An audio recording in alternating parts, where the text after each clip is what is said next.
নমস্কার বন্ধুরা। এখন আমি আপনাদের সঙ্গে যে গাছটি নিয়ে তার পরিচর্যা নিয়ে জানাতে যাচ্ছি, সেটি হচ্ছে একটি স্পাইডারম্যান গাছ। কিভাবে পরিচর্যা করবেন তাই নিয়ে আজকে জানাবো। যে স্পাইডারম্যান গাছ করতে গেলে কি কি জিনিস অবলম্বন করতে হবে। এই গাছটি বাস্তুশাস্ত্র, জ্যোতিষশাস্ত্র হিসাবে খুবই উপকারী একটি গাছ। এছাড়া এর আরেকটি কারণ আছে, যে এই গাছটি কার্বন ডাই অক্সাইড শোষণ করার ক্ষমতা প্রচণ্ড এবং অক্সিজেন ছাড়ে এবং কার্বন ডাই অক্সাইড গ্রহণ করে, যার ফলে এই গাছটিকে আপনি ঘরের ভিতরে, রান্নাঘর, বাথরুম সমস্ত জায়গায় রাখতে পারবেন। আসুন এবার সেই গাছগুলিকে দেখাই আর কী ধরনের পরিচর্যা করবেন সেগুলো আজকে দেখাবো এবং বলবো। আমার সঙ্গে থাকুন, দেখতে থাকুন, আর যদি ভালো লেগে থাকে তাহলে অবশ্যই একটি সাবস্ক্রাইব করুন। আসুন।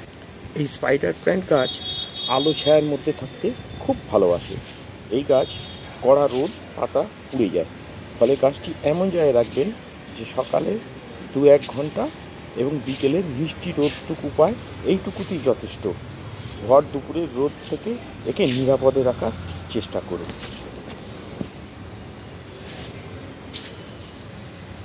এই স্পাইডার প্ল্যান্ট গাছ যখন বসাবেন ছোট সিঙ্গেল এবং ছোট কম মাটিতে বসাবেন, ছোট টবে। একবারেই কোনো বড় টবে দেবেন না, এগুলো ছোট গাছ, সিঙ্গেল। প্রথম নির্বাচন করবেন টব নির্বাচন। 5 থেকে 6 ইঞ্চি টবে এই স্পাইডার প্ল্যান্ট গাছ বসাবেন।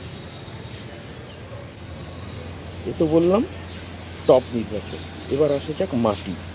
এই রকম ঝাড় করতে গেলে, বড় করতে গেলে এই গাছের মাটি লাগে 40% জমির উর্বর দোআঁশ মাটি, আর 20% লাগে পুরনো গোবর সার, 1 বছরের বেশি পুরনো গোবর সার অথবা পাতা পচা সার, আর 20% লাগে কোকোপিট।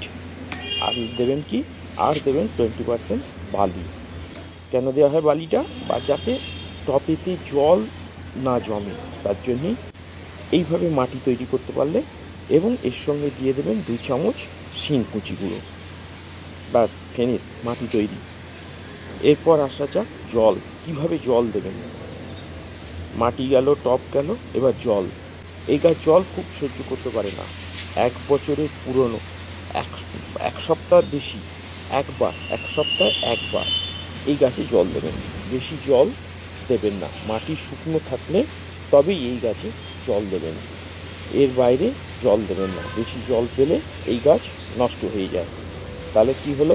মাটি, টব, জল সবই হয়ে গেল। আর রৌদ্র, সূর্যের আলো কিরম জায়গায় রাখবেন সেটিও জানালাম আপনাদেরকে। এইভাবে যদি করতে পারেন এই কাজটি খুব খুব ভালো বাড়ির জন্য। ফেংশুই, বাস্তুশাস্ত্র, জ্যোতিষশাস্ত্র ছাড়াও এই বাড়িতে এই স্পাইডারম্যান আনলে স্ট্রেস হরমোনের মাত্রা কমে যায়। এটি মানসিক চাপ, হতাশা দূর করে, জীবনে সুখ নিয়ে আসে এবং আপনাকে ফেংশুই মতে অর্থনৈতিক উন্নতি করতেও সাহায্য করে। এর পাশাপাশি এটি হৃদরোগ, ব্লাড প্রেশারের সমস্যা থেকে দূরে রাখে। কারণ হচ্ছে এরা প্রচুর পরিমাণে কার্বন ডাই অক্সাইড শোষণ করতে পারে, যার জন্য এই বাড়িতে খারাপ শক্তিও দূর করে, ইতিবাচক শক্তির প্রবাহের উন্নতি করতে সাহায্য করবে আপনাকে এই স্পাইডার প্ল্যান্ট। বুঝতেই পারলেন কতটা উপকারী এই স্পাইডার প্ল্যান্ট। বাস্তুশাস্ত্র, জ্যোতিষশাস্ত্র ছাড়াও ফেংশুই এবং বিজ্ঞানসম্মতভাবে এই গাছটি বাড়ির জন্য, বাড়ির ভিতরে ইনডোর প্ল্যান্ট হিসাবে খুব খুব প্রসিদ্ধ এই গাছটি। এই রকম ধরনের গাছ যদি একটি বাড়িতে, ব্যালকনিতে, যে কোনো জায়গায় যেভাবে বললাম, মাটি দেওয়া, টব নির্বাচন থেকে শুরু করে আলো যদি করতে পারেন, এই গাছ খুব ভালো। একটি গাছ করলে তারপর আস্তে আস্তে অনেক গাছ। আর একটা কাজ করবেন, এই পাতাগুলো যখন, ডগগুলো শুকনো হয়ে যায়, খুব বেশি রৌদ্র পেলে, তখন সেই পাতাগুলোকে কেটে দেবেন। ব্যাস, ফিনিশ। এইভাবেই যদি করতে পারেন এই গাছ খুব উপকারী। আজকের বিষয় ছিল আমার এই স্পাইডার প্ল্যান্টের পরিচর্যার বিষয় এবং তার কী উপকারে লাগে সেটিও বললাম। যদি ভালো লেগে থাকে তাহলে অবশ্যই একটি সাবস্ক্রাইব করবেন, লাইক করবেন, কমেন্ট করবেন। আমরা চেষ্টা করব বিভিন্ন সময় বিভিন্ন রকমের নিত্য নতুন গাছ, ফুল, ফল নিয়ে আপনাদের জন্য হাজির হয়ে যেতে। আজকের মতো আমার এই সংক্ষিপ্ত ভিডিওটি আমি এখানেই শেষ করছি। আপনারা সকলে ভালো থাকুন, সুস্থ থাকুন, আর এই ধরনের গাছ বসাতে থাকুন, আমাদের সঙ্গে থাকুন। যারা আজকে আমাদের এই চ্যানেলে নতুন এসেছেন তারা একটু সাবস্ক্রাইব করে রাখুন। সবার আগে সর্বপ্রথম আমাদের এই ধরনের ভিডিও আপনারা পেয়ে যাবেন।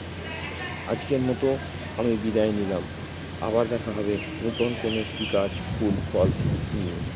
আপনারা সব সময় আমাদের পাশে থাকুন আর দেখতে থাকুন। কোনো মন্তব্য থাকলে কমেন্ট করুন, শেয়ার করুন, লাইক করুন আর সাবস্ক্রাইব করুন। আপনাদের সাবস্ক্রাইব আমাদের আরও নতুন নতুন ভিডিও তৈরি করতে সাহায্য করবে। তাহলে আজকে আমি বিদায় নিলাম। আবার দেখা হবে।